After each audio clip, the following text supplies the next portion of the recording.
नमस्कार दोस्तों, स्वागत है आपके अपने YouTube चैनल स्टडी मित्र पर। दोस्तों, आज की वीडियो में हम बात करेंगे बीएसटीसी 2017 का जो पेपर है, उस पेपर में जो राजस्थान जीके के प्रश्न पूछे गए थे 50, उन 50 प्रश्नों को हम व्याख्या के साथ सॉल्व करने वाले इस वीडियो में।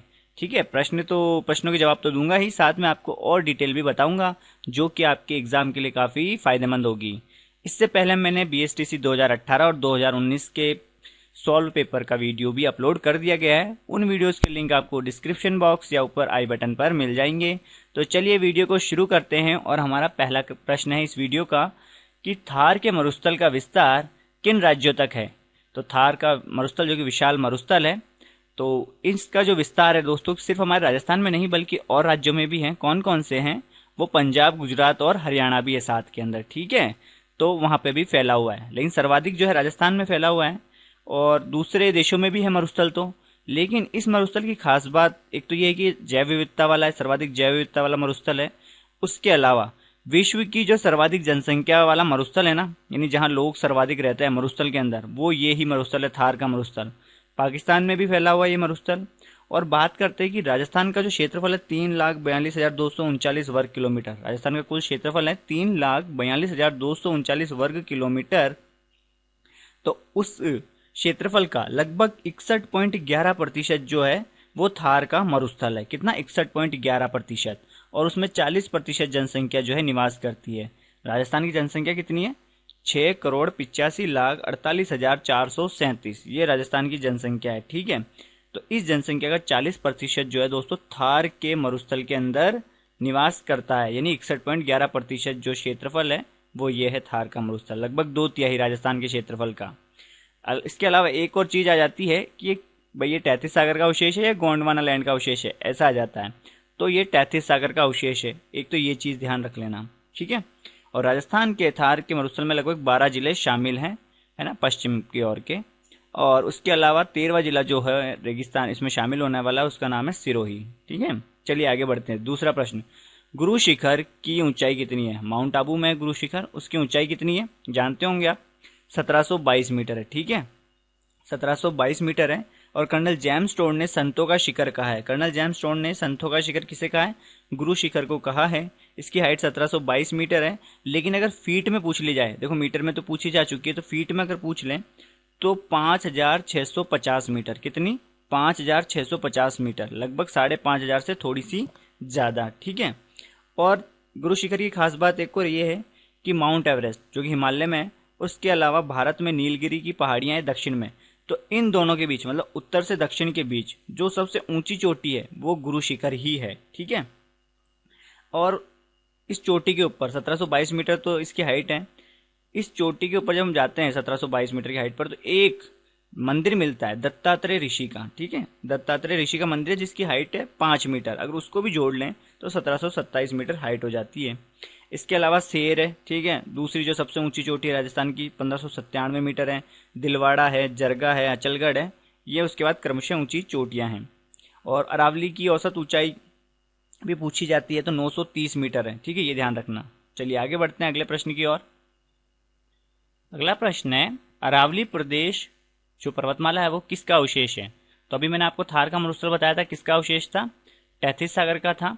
और अरावली प्रदेश जो है दोस्तों, ये किसका अवशेष है? गोंडवाना लैंड का ये भाग है। ठीक है, इसके अलावा मैं आपको बता दूं कि जैसे कि प्रश्न आ जाए, मरुस्थल अपना जो पश्चिमी मरुस्थल है और पूर्वी मैदान, ये दोनों जो है, ये दोनों तो तैतीस सागर का अवशेष है।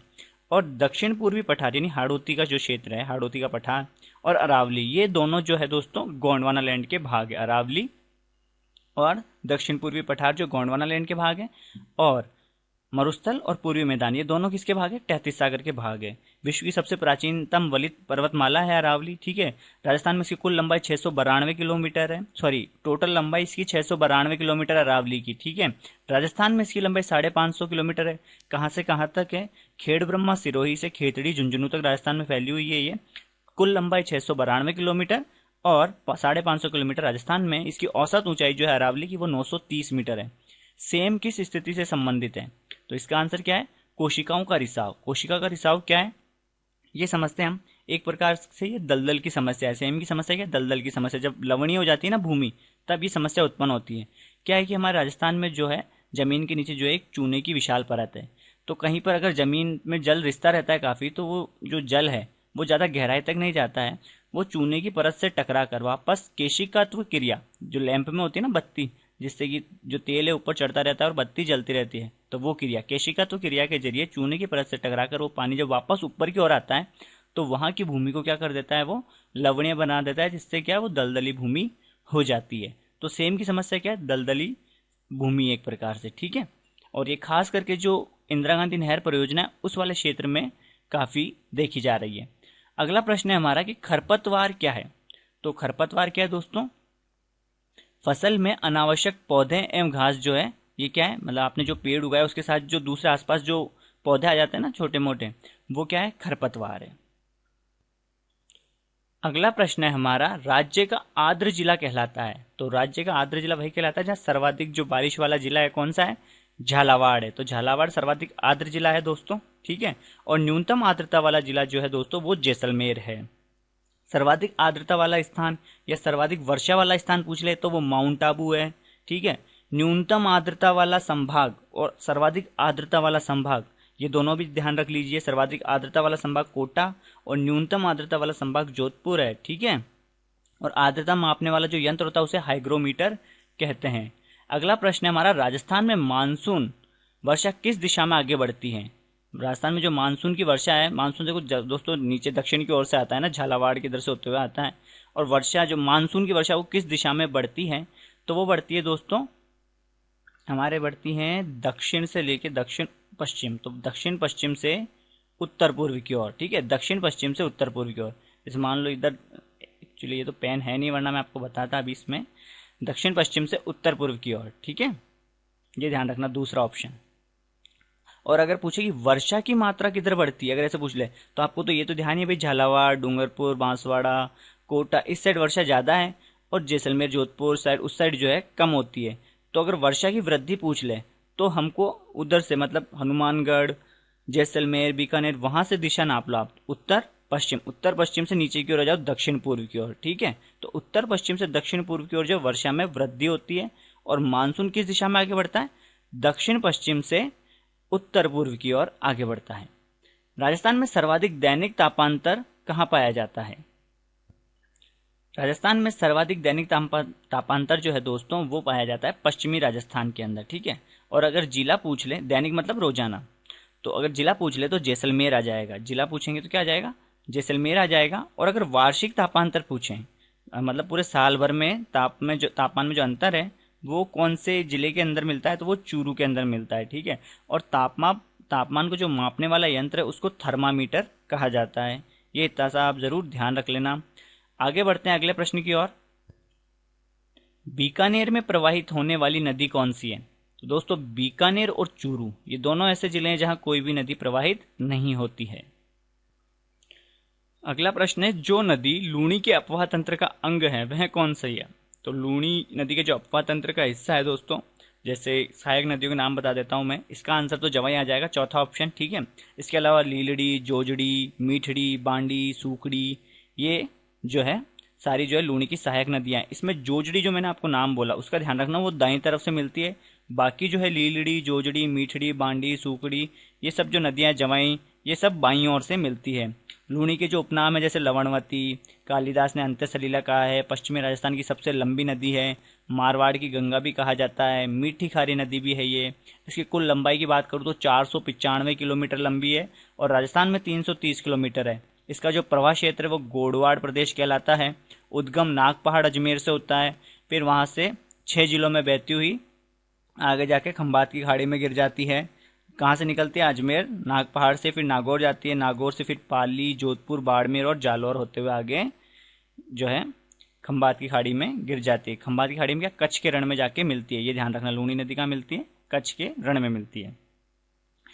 चलिए, और एक जो सभ्यता स्थल है ना तिलवाड़ा, है ना, बाड़मेर के अंदर है, वो भी इसी नदी के किनारे स्थित है, लूणी नदी के किनारे। अगला प्रश्न देखते हैं, घोसुंडा बांध किस नदी पर है। तो चित्तौड़गढ़ में है घोसुंडा बांध। और कौन सी नदी पर है दोस्तों, बेडच नदी पर है। और बेडच नदी को आयड़ नदी भी कहते हैं और आयड़ सभ्यता आयड़ नदी के किनारे स्थित है, ठीक है। और इस नदी का जो उद्गम है वो गोगुंदा की पहाड़ियां उदयपुर से होता है। और जब ये उदय सागर झील में गिरती है, है ना। आयड़ नदी जब उदयसागर झील में गिरती है उदयपुर के अंदर, उसके बाद जो है इस नदी का नाम बेड़च हो जाता है। और चित्तौड़गढ़ जो दुर्ग है दोस्तों, वो गंभीरी और बेड़च नदियों के संगम पर बना हुआ है। गोसुंडा बांध चित्तौड़ में ही है, ठीक है। और जो बेड़च नदी है वो त्रिवेणी संगम का निर्माण भी करती है बिगोद भीलवाड़ा के अंदर, वो बेड़च वो बनास और मेनाल के साथ मिलकर, ठीक है। बनास, बेड़च और मेनाल का त्रिवेणी संगम है बिगोद भीलवाड़ा में।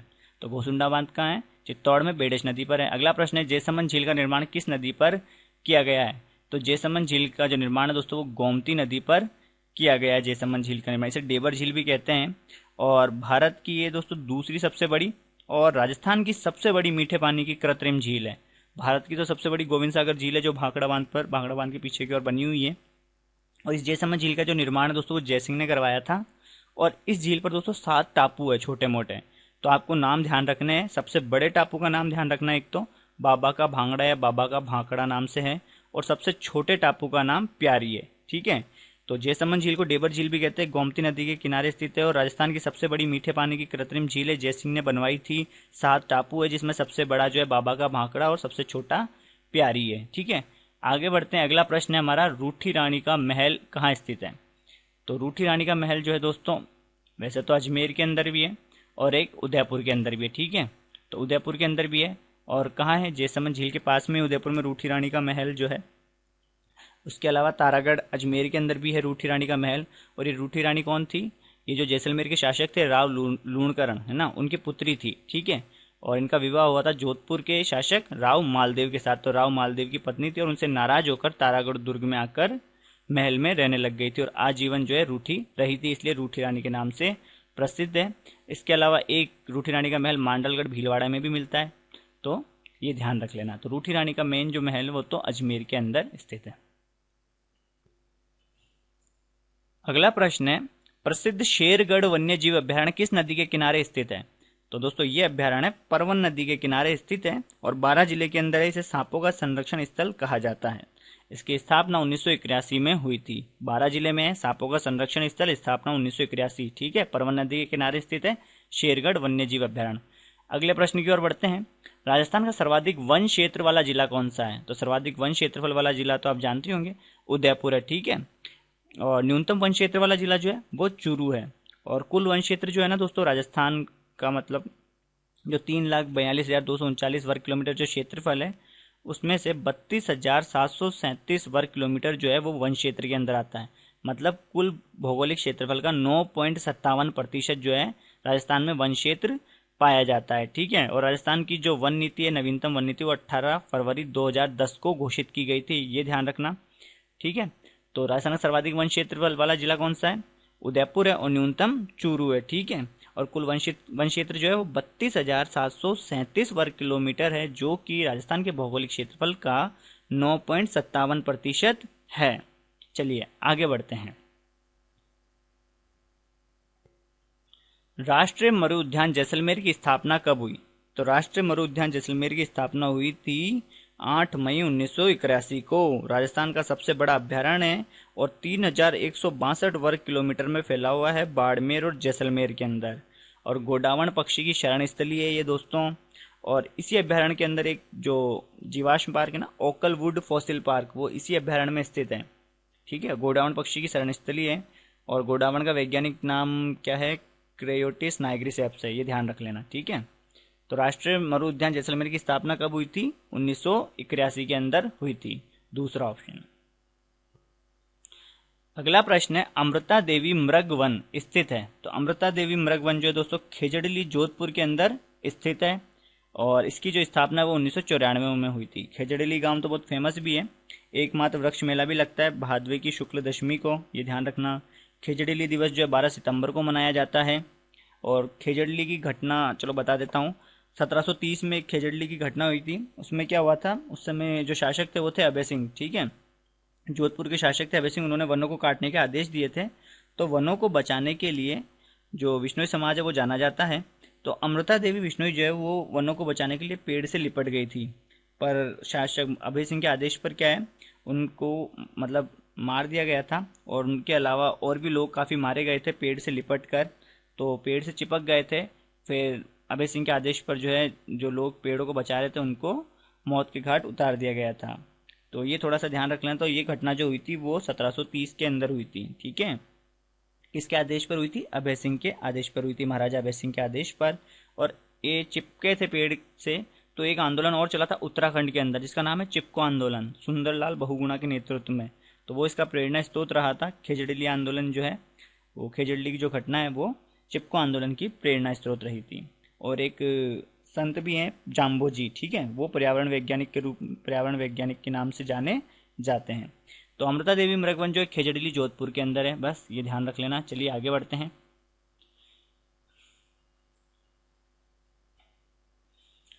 अगला प्रश्न है हमारा, राजस्थान में किस देसी रियासत ने वृक्षों की सुरक्षा करने की योजना सबसे पहले बनाई थी? सबसे पहले किसने बनाई थी भाई? सबसे पहले बनाई थी जोधपुर ने, बनाई थी 1910 में। और शिकार पर सबसे प्रतिबंध जो सबसे पहले वो टोंक ने लगाया था, ठीक है। तो जोधपुर इसका आंसर आ जाएगा 1910। और शिकार पर जो प्रतिबंध लगाया था वो 1901 में टोंक रियासत ने लगाया था, ध्यान रख लेना। अगला प्रश्न है, सीसा एवं जस्ता गलाई संयंत्र कहाँ स्थापित किया गया है? तो ये दोस्तों देबारी उदयपुर के अंदर स्थित है सीसा और जस्ता गलाने का संयंत्र, लेकिन वर्तमान में ये बंद है। और सीसा और जस्ता को दोस्तों जुड़वा खनिज भी कहते हैं। इनका जो मिश्रित रूप है उसे गैलेना कहा जाता है। इसके अलावा जो सुपर जिंक स्मेल्टर जो वर्तमान में कार्यरत है वो चंदेरिया के अंदर स्थित, चंदेरिया चित्तौड़गढ़ में। Super zinc smelter Chanderiya Chittorgarh में स्थित है, ठीक है। सीसा जस्ता की जो खनन क्षेत्र हैं, जो खाने हैं, वो जैसे वो जावर के अंदर है, जावर उदयपुर, राजपुर दरीबा, राजसमंद। दोस्तों खनिज का वीडियो अपलोड कर रखा है, ट्रिक के माध्यम से समझाया, बहुत अच्छे से वीडियो देख लेना, आपको मिल जाएगा, काफ़ी अच्छे से समझ में आ जाएगा खनिज का टॉपिक। तो एक बार देख लेना अगर आपको समझ में नहीं आता है तो, ठीक है। तो सीसा जस्ते में नंबर 1 पे भी आता है राजस्थान, ठीक है। चलिए आगे बढ़ते हैं अगले प्रश्न की ओर। अभ्रक उत्पादन में राजस्थान का भारत में स्थान कौन सा है? तो अभ्रक उत्पादन में राजस्थान दोस्तों दूसरे स्थान पर आता है आंध्र प्रदेश के बाद। पहले पर आंध्र प्रदेश है। और देश की लगभग 22% जो अभ्रक है वो यहीं उत्पादित होती है राजस्थान में। एक चीज और ध्यान रख लेना, जैसे सफेद अभ्रक को रूबी कहा जाता है और गुलाबी अभ्रक को बायोटाइट कहा जाता है। अभ्रक जो है दोस्तों अज्वलनशील पदार्थ है, मतलब जलता नहीं है, ठीक है। और विद्युत का कुचालक भी होता है। तो जो भट्टियां होती है उसके अंदर काफी काम में लिया जाता है ये, और इलेक्ट्रॉनिक्स काम में भी इसको काम में लिया जाता है। सर्वाधिक जो अभ्रक जो है दोस्तों वो भीलवाड़ा से प्राप्त होती है। अगला प्रश्न है हमारा, राजस्थान में मुख्य टंगस्टन उत्पादक क्षेत्र कौन सा है? तो टंगस्टन तो दोस्तों फेमस है, काफी बार आता रहता है एग्जाम में प्रश्न, डेगाना नागौर के अंदर, ठीक है, ये ध्यान रखना, भाकरी गांव। उसके अलावा एक वालदा सिरोही से भी टंगस्टन प्राप्त होता है। और बल्ब का जो फिलामेंट होता है वो इसी का बना होता है, टंगस्टन का, ये ध्यान रखना। इसका जो मुख्य अयस्क है उसका नाम है वोल्फ्रामाइट, ये ध्यान रखना। टंगस्टन का मुख्य अयस्क कौन सा है? वोल्फ्रामाइट। उच्च गलनांक वाली धातु है, इसीलिए बल्ब में, मतलब काफी जब ज्यादा तापमान होता है तभी ये गलता है, इसलिए बल्ब का जो फिलामेंट है वो इसका बनाया जाता है। आगे अगला प्रश्न है, देश में लिग्नाइट की सबसे बड़ी खान?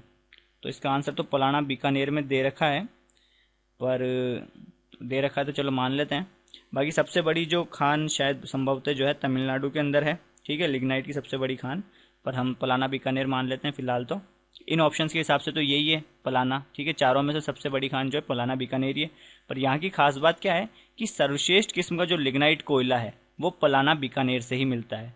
राजस्थान में जो सर्वाधिक भंडार है लिग्नाइट कोयले के वो बाड़मेर के अंदर मिलते हैं, ठीक है। और सबसे ज़्यादा बाड़मेर में भी, मतलब कहाँ, कपूरडी के अंदर ये खाने हैं कोयले की, जैसे बाड़मेर के अंदर कपूरडी, जालिपा, गिरल जो है बाड़मेर में, बीकानेर में पलाना और बरसिंहसर है, और ये कसनाऊ जो है नागौर के अंदर है, ठीक है, जैसा कि लिखा हुआ ही है। और बात करें तो कोयले की 4 किस्में होती है, एंथ्रेसाइट, लिग्नाइट, बिटुमिनस और पीट। तो इसमें जो सबसे बढ़िया क्वालिटी का तो एंथ्रेसाइट होता है, और पीट सबसे घटिया किस्म का होता है कोयला, ठीक है। लिग्नाइट को भूरा कोयला भी कहा जाता है दोस्तों। चलिए आगे बढ़ते हैं। राजस्थान में अफीम उत्पादक क्षेत्र है। तो राजस्थान में सर्वाधिक जो अफीम होती है दोस्तों वो चित्तौड़गढ़ जिले के अंदर होती है, ठीक है। तो दूसरा ऑप्शन सही आंसर है, चित्तौड़गढ़, झालावाड़ और बारां इसका आंसर आ जाएगा। और अफीम को दोस्तों क्या कहते हैं? काला सोना भी कहा जाता है। अगला प्रश्न है, क्या है अगला प्रश्न? राजस्थान का राजकोट बीकानेर के लूणकरणसर को कहा जाता है, इसका कारण क्या है? तो इसका कारण है दोस्तों कि यहाँ सर्वाधिक मूंगफली उत्पादित होती है। गुजरात के अंदर है राजकोट, और सर्वाधिक मूंगफली जो है गुजरात के अंदर होती है। और राजस्थान में बीकानेर के लूणकरणसर में मूंगफली का उत्पादन ज्यादा होने के कारण जो है इसे राजस्थान का राजकोट कहा जाता है। मूंगफली जो है दोस्तों वो खरीफ की फसल है, ठीक है, ये ध्यान रख लेना आप। और इसे गरीब का बादाम भी कहा जाता है। चेती गुलाब की खेती कहाँ की जाती है? तो चेती गुलाब, चेती दमिश्क गुलाब की जो है खेती जो है ये करी जाती है दोस्तों नाथद्वारा और खमनोर के अंदर, ठीक है। और गुलाब की मंडी की बात करें तो वो पुष्कर के अंदर है गुलाब मंडी, इसलिए पुष्कर को जो दोस्तों क्या कहते हैं, गुलाब नगरी भी कहा जाता है। गुलाबी नगरी तो जयपुर को कहते हैं, लेकिन गुलाब नगरी पुष्कर को कहा जाता है। और जो चेती गुलाब है उसके लिए जो है फेमस जो है वो खमनोर है मुख्य रूप से, और नाथद्वारा में भी ये मिलता है, ठीक है। इसके आसपास जो गांव है उनके अंदर ये चेती गुलाब की खेती की जाती है।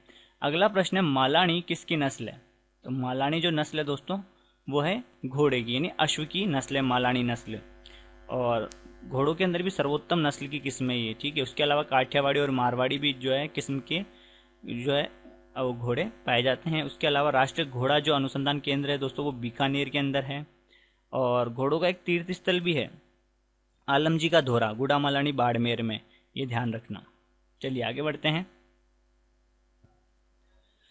कौन सा युग्म सुमेलित नहीं है? कौन सा युग्म सुमेलित नहीं है भाई? जैसलमेरी, जैसलमेर, बाड़मेर, जोधपुर भेड़ की नस्लें हैं दोस्तों, है ना।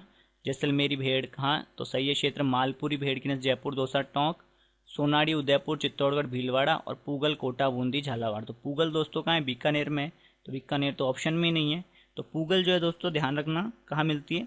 बीकानेर के अंदर मिलती है मुख्य रूप से। तो इसका आंसर चौथा आएगा, ठीक है। तीसरा दे रखा है वहाँ पे, लेकिन चौथा आएगा इसका आंसर, ये ध्यान रखना। पूगल जो है वो एक तो मूल स्थान जो है बीकानेर से ही है, उसके अलावा नागौर के अंदर और जैसलमेर में भी जो है भेड़ मिलती है। और भेड़ की जो सर्वोत्तम नस्ल है ना दोस्तों वो चोकला है, ठीक है, जिसे भारत की मेरिनो कहा जाता है, ये ध्यान रखना। एक तो भारत की मेरिनो किसे कहा जाता है? चोकला नस्ल की भेड़ को कहा जाता है। भेड़ की और अन्य नस्लें जो जैसे मालपुरी, मगरा, बागड़ी और भी है, बाकी तो कुछ सामने लिखी हुई है। और दोस्तों पशुओं की जो ये नस्लें हैं उनको मैंने बहुत ही आसान ट्रिक से याद कराया है, आप एक बार अगर वीडियो नहीं देखा तो देख लेना, आपको सारे पशुओं की जो नस्लें हैं वो काफ़ी अच्छे से याद हो जाएगी। चलिए आगे बढ़ते हैं।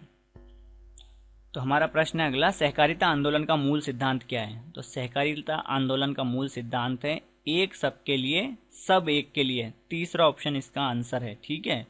और सहकारिता का जो आरंभ हुआ था राजस्थान में वो हुआ था 1904 के अंदर भिनाय अजमेर से, ठीक है। भिनाय अजमेर से सहकारिता कार्यक्रम की शुरुआत हुई थी 1904 के अंदर। पांचना बांध किस जिले में स्थित है? तो पांचना बांध दोस्तों राजस्थान का सबसे बड़ा मिट्टी का बांध है ये पांचना बांध, जो कि गंभीर और उसके 5 जो नदियां हैं सहायक, भद्रावती, अटा, बरखेड़ा, माची और भैंसावट, ठीक है, इन नदियों के संगम पर यह बांध बना हुआ है और राजस्थान का सबसे बड़ा मिट्टी का बांध है। अमेरिका के सहयोग से इसकी स्थापना की गई थी पांचना बांध की, ठीक है। चलिए आगे बढ़ते हैं। करौली जिले के अंदर ये स्थित है। राजस्थान नहर का परिवर्तित नाम क्या है? तो इंदिरा गांधी नहर जो है उसका पहले नाम क्या था? राजस्थान नहर था। तो हमारी पूर्व प्रधानमंत्री इंदिरा गांधी की मृत्यु हुई थी 1984 में, उसके बाद ही जो है इस नहर का नाम, पहले जो राजस्थान नहर था उसका नाम क्या कर दिया गया? इंदिरा गांधी नहर परियोजना कर दिया गया था। और इंदिरा गांधी जो नहर है वो कहाँ से निकलती है? हरी के बैराज, पंजाब, सतलज और व्यास नदियों के संगम पर बना हुआ है, वहां से निकलती है। और इंदिरा गांधी नहर को राजस्थान की मरुगंगा और जीवन रेखा भी कहते हैं। चलिए आगे बढ़ते हैं। राजस्थान का सबसे निकट स्थित बंदरगाह कौन सा है? तो राजस्थान का सबसे निकट स्थित बंदरगाह जो है दोस्तों वो कांडला बंदरगाह है, जो कि गुजरात में स्थित है। अगले प्रश्न देखते हैं। राजस्थान में राष्ट्रीय राजमार्गों के निर्माण एवं रखरखाव हेतु उत्तरदायी संस्था कौन सी है? तो ये है दोस्तों कौन सी है? NHAI, ठीक है। तो NHAI ही आंसर आएगा इसका। इसमें दे रखा है क्या, देखते हैं। मेरे हिसाब से तो क्या है इसका आंसर? NHAI है, ठीक है। इसकी स्थापना 1995 में हुई थी। भारतीय राष्ट्रीय राजमार्ग प्राधिकरण, ठीक है, भारतीय राष्ट्रीय राजमार्ग प्राधिकरण 1995 में इसकी स्थापना हुई थी। और ये ही जो है इसके लिए अपने राष्ट्रीय राजमार्गों के विकास के लिए जो आधिकारिक संस्था वो NHAI है। राजस्थान में सफ़ेद सीमेंट का उत्पादन कहाँ होता है? तो ये होता है दोस्तों गोटन के अंदर, ठीक है। और ये गोटन कहाँ स्थित है? तो ये गोटन स्थित है नागौर के अंदर, ठीक है। JK वाइट सीमेंट का कारखाना है सफ़ेद सीमेंट का कारखाना। और राजस्थान की जो पहली सीमेंट फैक्ट्री है दोस्तों वो लाखेरी बूंदी के अंदर लगाई गई थी। कब? 1915 में। राजस्थान की पहली सीमेंट फैक्ट्री लाखेरी बूंदी में 1915 में स्थापित की गई थी। और सर्वाधिक सीमेंट का जो उत्पादन है दोस्तों वो चित्तौड़गढ़ जिले के अंदर होता है, ये ध्यान रखना। और सीमेंट उत्पादन में राजस्थान पहले स्थान पर आता है। राजस्थान में सीमेंट की सबसे बड़ी फैक्ट्री जो है वो ब्यावर में है, श्री सीमेंट। चलिए अगला प्रश्न देखते हैं, इंस्ट्रूमेंटेशन लिमिटेड कहाँ स्थित है?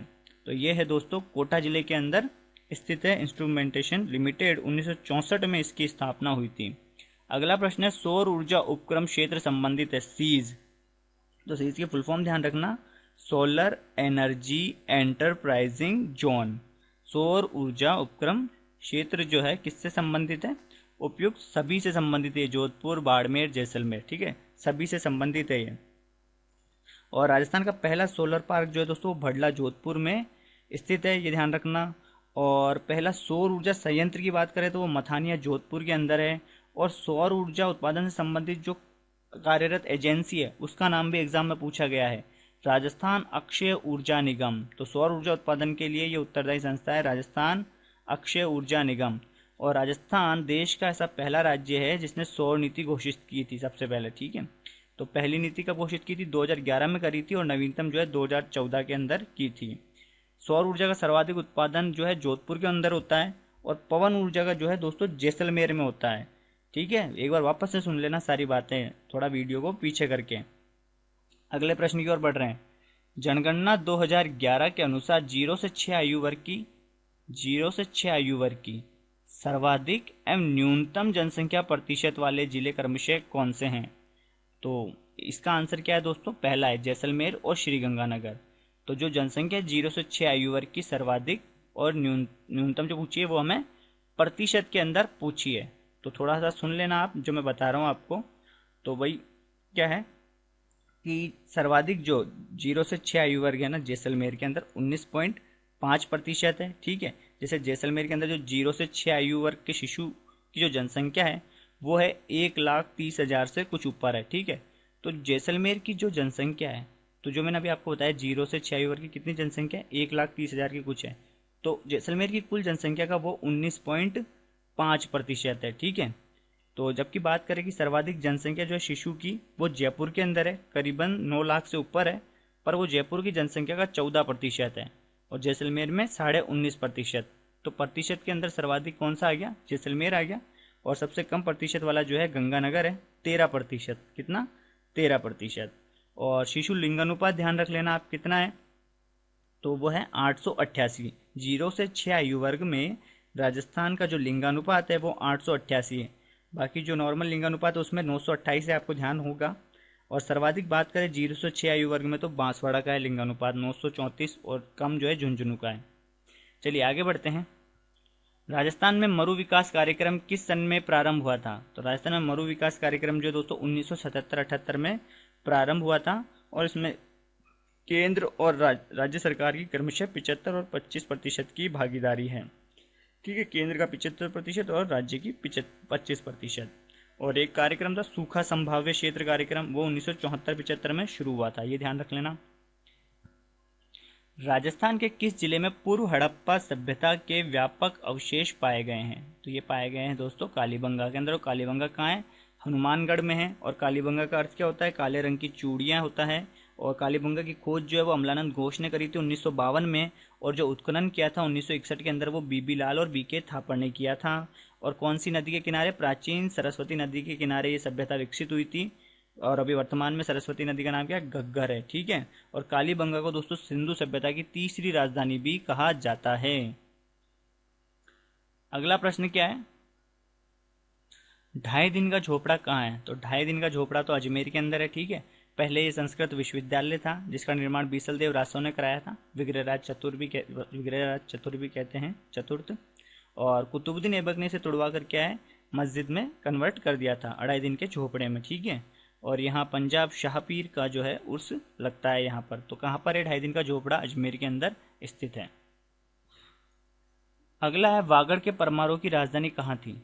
तो वागड़ क्षेत्र का डूंगरपुर बांसवाड़ा और अथुरना जो है कहाँ आता है? बांसवाड़ा के अंदर ही आता है।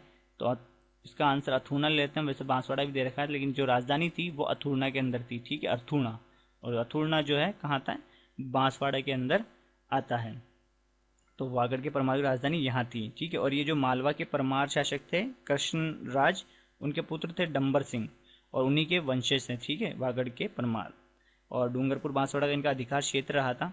और परमारों की जो उत्पत्ति है वो चंद्रवरदाई जो द्वारा लिखित जो पृथ्वीराज रासो है, चंद्रवरदाई की रचना है पृथ्वीराज रासो, उनके अनुसार जो इनकी उत्पत्ति है वो अग्निकुंड से हुई है। अगला प्रश्न जो है 91वां, वो देखते हैं। अकबर ने राजस्थान पर आक्रमण किया, उस समय मेवाड़ का राजा कौन था? तो अकबर ने जो है राजस्थान में आक्रमण किया था, चित्तौड़ में जब आक्रमण किया था, ठीक है, तो उस समय जो था वो महाराणा उदय सिंह थे। 1567 के अंदर चित्तौड़ पर आक्रमण किया था अकबर ने, ठीक है। और उस समय जो है चित्तौड़ का तीसरा शाखा हुआ था 1567-68 के अंदर। तो शासक उदय सिंह थे, और इसके अंदर जो वीर सेना नायक थे जयमल और फत्ता वो शहीद हुए थे। और जयमल और फत्ता की जो रानी थी फूल कंवर, उनके नेतृत्व में जो है महिलाओं ने जौहर किया था। उदय सिंह जी जो है इनके मतलब इनको सौंप कर चले गए थे राज्य का भार जो है जयमल और फत्ता को, और गोगुंदा की पहाड़ियों में चले गए थे। और उदय सिंह ने ही दोस्तों उदयपुर की स्थापना भी करी थी 1559 के अंदर, ये भी ध्यान रख लेना। तो चित्तौड़ का तीसरा शाखा था जब अकबर ने आक्रमण किया था उदय सिंह। अगला प्रश्न है 92वां, ब्रिटिश सरकार द्वारा जयपुर के किस शासक को सितारे हिंद की उपाधि प्रदान की गई थी? तो सितारे हिंद की उपाधि जो है दोस्तों वो की गई थी राम सिंह द्वितीय को, ठीक है, जिन्होंने गुलाबी कलर करवाया था। तो सवाई राम सिंह द्वितीय को ये उपाधि दी गई थी। चलिए आगे बढ़ते हैं। ख्यातों के अनुसार राय सिंह को राजपुताने का कर्ण की उपाधि किसके द्वारा दी गई? ये दी गई मुंशी देवी प्रसाद के द्वारा दी गई थी। और राय सिंह जो है दोस्तों वो बीकानेर के शासक राव कल्याणमल के पुत्र थे, जिन्होंने जूनागढ़ का निर्माण भी करवाया था बीकानेर के अंदर। और राय सिंह की ही पुत्री का विवाह जो है दोस्तों वो अकबर के पुत्र सलीम से हुआ था, यानी जहांगीर से हुआ था। चलिए आगे बढ़ते हैं। किस दुर्ग का प्रवेश द्वार नौलखा दरवाजा के नाम से जाना जाता है? तो नौलखा दरवाजा के नाम से जाना जाता है। रणथंभौर दुर्ग का जो मुख्य प्रवेश द्वार है वो इसी नाम से जाना जाता है। और रणथंभौर जो दुर्ग है दोस्तों गिरी और वन दुर्ग श्रेणी का उदाहरण है। और इसी दुर्ग के अंदर गोविंदराज ने चौहान वंश की जो है स्थापना करी थी, जो कि पृथ्वीराज तृतीय के पुत्र थे। और रणथंभौर के लिए दोस्तों अबुल फजल ने एक पंक्ति कही है, अन्य सब दुर्ग नंगे हैं जबकि यह बख्तरबंद है, ठीक है। और अलाउद्दीन ने आक्रमण किया था 1301 के अंदर, यहाँ पर जो है जौहर और साका हुआ था। और 1301 में आक्रमण किया था किसने? अलाउद्दीन ने किया था। तो हमीर और अलाउद्दीन के मध्य ये लड़ाई हुई थी 1301 के अंदर। और हमीर की रानी रंगदेवी के नेतृत्व में जो है जौहर किया था महिलाओं ने। यहाँ पर दोस्तों रणथंभौर में सुपारी महल है, पद्मला तालाब भी है, और 32 खंभों की छतरी है, जेत सिंह की छतरी, जिसे न्याय की छतरी भी कहा जाता है। और एकमात्र त्रिनेत्र गणेश मंदिर भी है रणथंभौर के अंदर। रणथंभौर का जो स्थापना वो किसने बनवाया था? तो रणथंबर देव ने बनवाया था रणथंभौर दुर्ग। चलिए आगे बढ़ते हैं। सास बहू का मंदिर कहाँ स्थित है? तो सास बहू का जो मंदिर है दोस्तों उदयपुर में। उदयपुर में कहाँ? नागदा के अंदर स्थित है। वैसे तो ये सहस्त्र बाहू का मंदिर है, पर वो टूटते टूटते अपभ्रंश होते होते जो है बोलने में क्या आ गया? सास और बहू का मंदिर, ठीक है। चलिए आगे बढ़ते हैं। एजीजी जॉर्ज पैट्रिक लॉरेंस की सेना को आउवा के निकट, मतलब क्रांति से क्वेश्चन आया ये, तो 18 सितंबर 1857 को क्रांतिकारियों ने किस स्थान पर परास्त किया था? 18 सितंबर 1857 को दोस्तों एक युद्ध हुआ था, चेलावास का युद्ध, ठीक है, जिसे काला गोरा का युद्ध भी कहा जाता है। तो इसमें एक साइड तो थे अंग्रेजी सेना थी और दूसरी साइड थे आउवा के ठाकुर कुशाल सिंह चंपावत। तो अंग्रेजों की सेना में से जो पीए थे है ना, पॉलिटिकल एजेंट मेक मोशन, तो क्रांतिकारियों ने उनकी गर्दन काट दी थी और किले पर लटका दी थी। चलिए आगे बढ़ते हैं। तो इसका आंसर क्या है? चेलावास है। राजस्थान में स्वतंत्रता आंदोलन के दौरान जनता में लोकनायक की उपाधि से विभूषित नेता थे। तो राजस्थान का लोकनायक किसे कहा जाता है दोस्तों? जय नारायण व्यास को कहा जाता है। और मास साहब भी कहते हैं, शेरे राजस्थान भी कहा जाता है, और लक्कड़ और फक्कड़ और धुन के धनी भी कहा जाता है। जोधपुर में इनका जन्म हुआ था, और उन्होंने एक पत्रिका भी निकाली थी जिसका नाम था तरुण राजस्थान, ठीक है। और राजस्थान के एकमात्र मनोनीत और निर्वाचित ये मुख्यमंत्री थे, एकमात्र ऐसे जो मनोनीत भी हुए थे और निर्वाचित भी हुए थे। राजस्थान के एकीकरण के 7वें चरण में किन क्षेत्रों को सम्मिलित किया गया था? तो सबसे लास्ट में कौन आया था? अजमेर, अजमेर और आबू जो थी वो लास्ट में मिली थी 1 नवंबर 1956 को। राजस्थान अपने पूर्ण अस्तित्व के अंदर आया था, वर्तमान स्वरूप के अंदर। और राजस्थान का एकीकरण जो है दोस्तों 7 चरणों के अंदर हुआ था, ये ध्यान रखना आप। तो इसका आंसर क्या आ जाएगा? चौथा ऑप्शन आ जाएगा। अगला है डूंगर जी एवं जवाहर जी किस जिले के थे? तो डूंगर जी और जवाहर जी जो है दोस्तों काका भतीजा थे आपस में, और सीकर में इनका जन्म हुआ था। अगला है सातुड़ी तीज का पर्व मनाया जाता है। तो सातुड़ी तीज को दोस्तों क्या कहते हैं? कजली तीज भी बोलते हैं, बूढ़ी तीज भी बोलते हैं, और क्या बोलते हैं? बड़ी तीज भी बोलते हैं। और कजली तीज जो है दोस्तों कहाँ की फेमस है? बूंदी की फेमस है। तो भाद्रपद कृष्ण तृतीया को सातुड़ी तीज का पर्व मनाया जाता है। और छोटी तीज को श्रावणी तीज बोलते हैं, जो कि श्रावण शुक्ल तृतीया को मनाई जाती है। तो दोस्तों ये था वीडियो बीएसटीसी 2017 का। वीडियो कैसा लगा आपको? कोई गलती हुई हो तो क्षमा करना, और अच्छा लगा हो तो कमेंट करके और अपने दोस्तों के साथ शेयर जरूर करना। चलिए मिलते हैं नेक्स्ट वीडियो में। जय हिंद।